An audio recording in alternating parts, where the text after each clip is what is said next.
And you're telling me from eyelids open, there's friction. Yes, and that is the thing that people don't fucking get.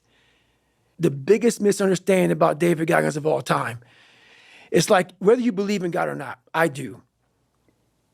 He put this lab rat, which is me, on this planet and said, let me fucking see what a beat up, abused kid who can barely learn, who has a twisted body, messed up genetics, sickle cell, this and that.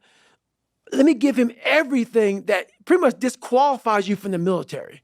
But back then, it wasn't as strict. And let's put him in this and see what comes out of it. So to do that, friction. You don't wake up in the morning time and go to the coffee maker. Matter of fact, sometimes you don't even sleep. What it requires is when I'm at 2 o'clock it's 2 o'clock in the morning, and my brain is thinking about a fucking drug, and I got to get up and look in my book to see if that drug is how I remember it. And this is every day of my fucking life. That's why when I train a fighter or I train someone, I'm like, you have no fucking idea how great you really are. Because you are using such minimal of what you have. And if people can learn to focus, this is what's possible. While it may not be pretty, like people want to do a documentary on me. I go, no. I don't want you to do a documentary on me. Because I will have normal, everyday people picking me apart. Oh, his life is miserable. Who wants to live like that? It's crazy how it's almost like he's sick, he's psychotic. The most frustrating thing in the world for me is when normal people judge a man like myself on what it really takes to extract greatness from nothing.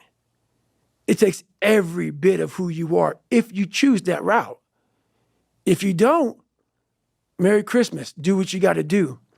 But yeah, all these things for me, like I told you, man, I'm gonna keep it real. I'm not coming here to talk about perform without purpose. Because I go through, when I write these books, I try to dumb down David Goggins.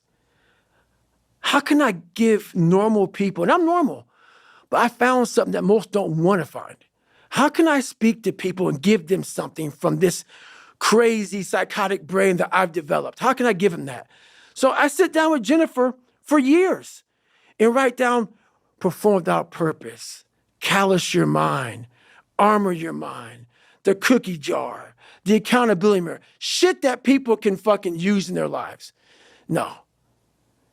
I'm glad it helps you, but the barbaric life that I live, that you have to live, the almost obsession that you must have to be great, you can't put that shit in a fucking book, bro.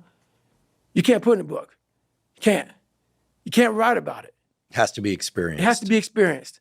And you can't even, after you experience it, to write it in a book, it would seem like he needs to be locked up.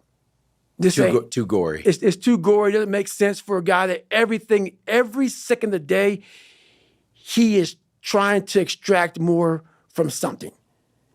He's constantly thinking. He's constantly disciplined, never going off the path. Whatever is injured on him, he figures a way. It's a conqueror's mindset. And very few people, if any, can really understand what that is. Like, I'm almost 50, and I've been this way for almost 30 years. Like, what do you do for fun? You would never, these questions, I don't get them. I don't understand them. So yeah. I get asked that sometimes. What do you for fun? I start listing off all this stuff like podcasting, reading, right, working out. Right.